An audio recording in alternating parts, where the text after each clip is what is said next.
Well, Anzac Day is not just about honouring the fallen, it's also about honouring those who made it home. It's through their eyes that we can try and understand what probably for the rest of us is really impossible to comprehend, but for something different, our political editor David Speers caught up with his own granddad for his story, Lex Mulholland.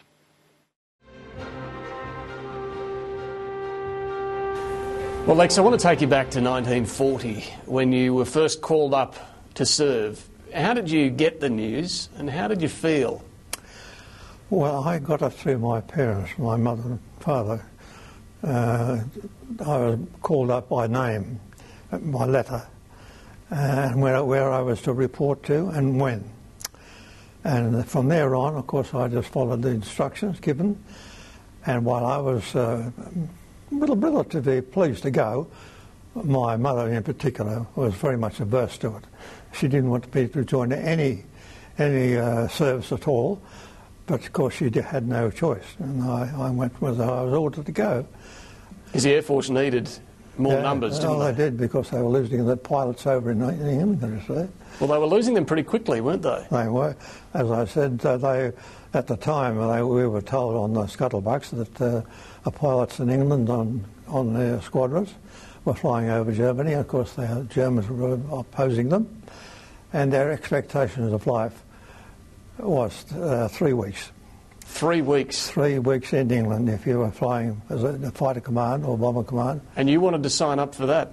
Yeah. Why? I was keen on flying. I love flying. But you knew 3 weeks was the life expectation? Yeah, that's right. So, but nevertheless, I was keen to go. And what did your mum think about that? She didn't like it at all. She opposed it. I can understand why. I suppose I can too, but nevertheless, flying has always been my passion, before and after the war. But was it more than just flying was your passion? Was there a sense of serving your country and the Allied cause? Yeah, at the time it was, yes. Were you really worried about the Germans? Yes, we were. And London in particular was being destroyed by the German Air Force, you see. And I was one of many who was keen to go over and do something about it. And I thought I could do a better job in the Air Force than I could do in the Army. And did you feel Australia was at risk as well? Not particularly. We were. I knew we were menaced, but not particularly threatened. Because after all, we had the Japanese aircraft passing over, as they did on this particular occasion. And that made me realise that the country was in danger. But it was at the time very much defending the empire as well, wasn't it? Oh, of course. We knew we were a part of the empire, and we weren't doing much good from our present location in Sydney. Waiting for planes coming over Port Kembla. Yeah, because you realise that was in 1940, 42. So eventually, after the training, you then had to go to Canada for further training. Now, firstly, tell me about the journey over there. There was, about 600 blokes on an American warship. And how long did the trip take? Well, we went from Sydney across to the north of New Zealand and then direct east until we got to the South American coast. And we went flat out. Because you would have been worried about submarines. Well, that's why we kept south, you see. It was as far south as we possibly could. Because the Jap submarines were active in the Pacific at the time, and we didn't want to sight them, but we went flat out, and there must have been about 500 or 600 on board, and on an American ship called the Washington. And for you, it would have been your first time abroad, yes, it was. Eating American food on the ship. Yes, certainly was. What was that like? Well, it wasn't bad. I'll put it there. Be modest about it. You would have missed the home cooking, though, I'm sure, by that stage. You then got to Canada, and that's when the serious training started. Then, yes, we got to Canada and took the train across to Montreal, to a base called St Hubert's, just outside Montreal, where I was to finish my pilot's training, you see. And that's where they told me, well, halfway through the course, that if I got there, I could perhaps only last three weeks, and that's what was the the anticipation expenditure of pilots at that particular time, because it was pretty active over England. And that wasn't good enough for me. I wanted to live more than 3 weeks in that age of my life. So I said, no, I won't go to Bomber Command or Fighter Command. I'll go to the alternative, the Coastal Command. And I said, well, no, I'll give up the piloting and I'll take up navigation with Coastal Command, which I did. And from then on, I was trained as a navigator. And then you shipped out to England or to Scotland, that's right. And then eventually to the base where you joined the crew of the Sunderland. That was the odd thing about it, I suppose you could say, because when I did my first month's training in Canada as a navigator, I was posted to England, of course, and we went from Halifax in Nova Scotia to Glasgow, and we went with the convoy of just ordinary shipping, you see. And in those days, the Atlantic Ocean was divided into 3 parts. The eastern third was the American forces, and the western side were the British forces, and in the middle it was nobody. And they were relying on the RAF alone. There was nobody there to protect them. So when we went over from Halifax to Glasgow, we were in the middle of them, and when we got to the middle third, we were protected by an aircraft which flew over us all day, and which at the time it was yellow and a big aircraft, and I didn't realise and I didn't know that particular aircraft and that particular job they were doing in the Atlantic was where I'd be eventually going to and serving in probably the same aircraft. And that was on 461 in the Sunderland. Tell me about the Sunderland. What sort of plane was it? I think the Americans called it a porcupine because it could shoot in all directions. Tell us about the Sunderland. No, it was constructed in Ireland, as a matter of fact, near Belfast. And the British brought it over as a 4-engined aircraft, and it had a crew of 9 or 10, which was big, but it was a big aircraft. But the main feature of it, of course, was the length of time it couldn't fly on the 4 engines. How long could it fly? It could fly to 24 hours. But we on the squadron, 461, we refused as a crew to fly over 22 hours.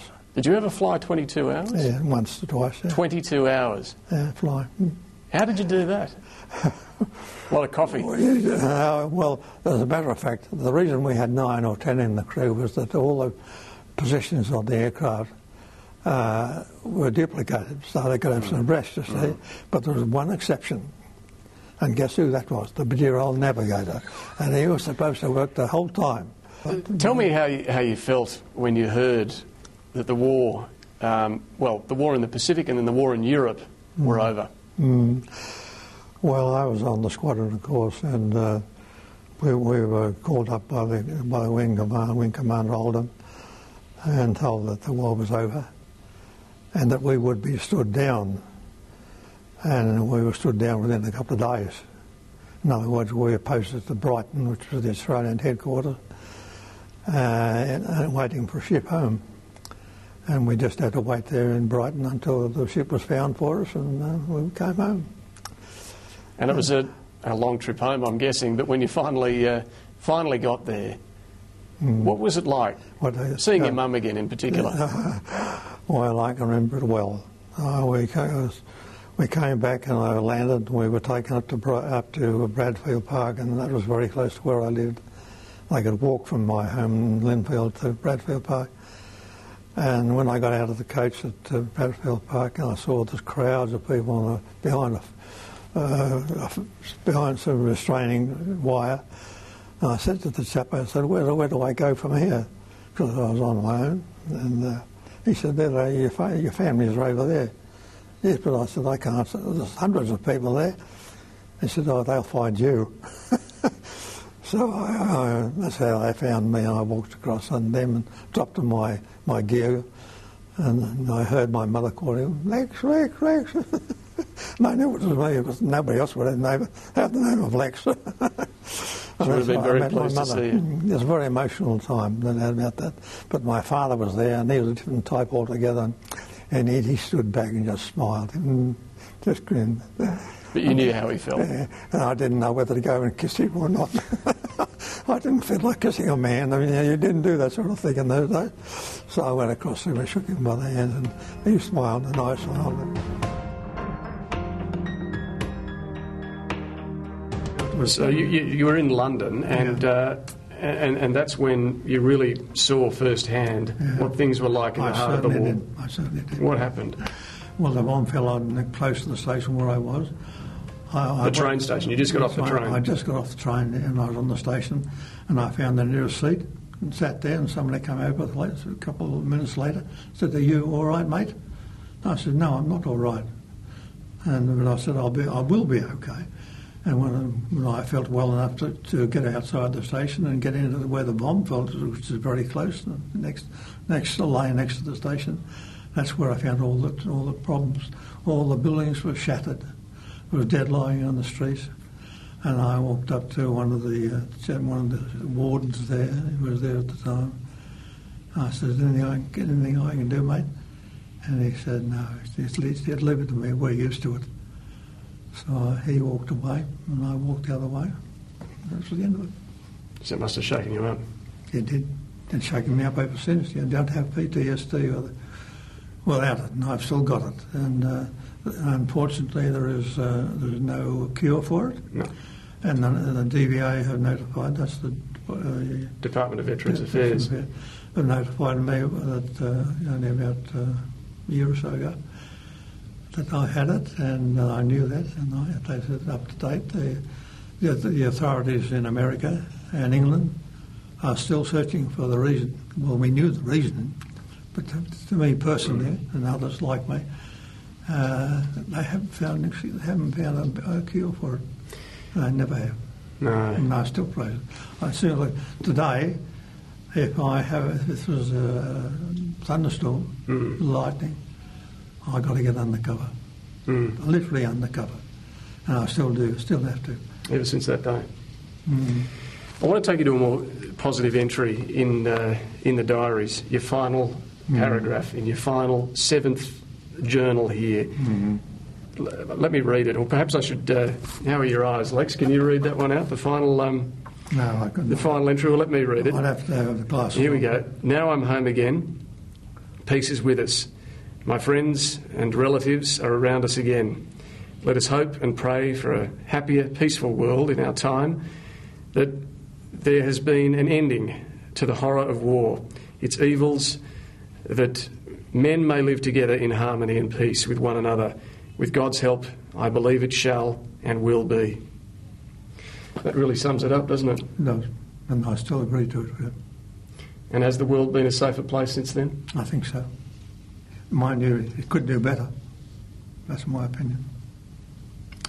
But from a person who had experienced a war, close hand, it is better, but it's not perfect. And will it ever be perfect? I doubt it. Certainly not in my time.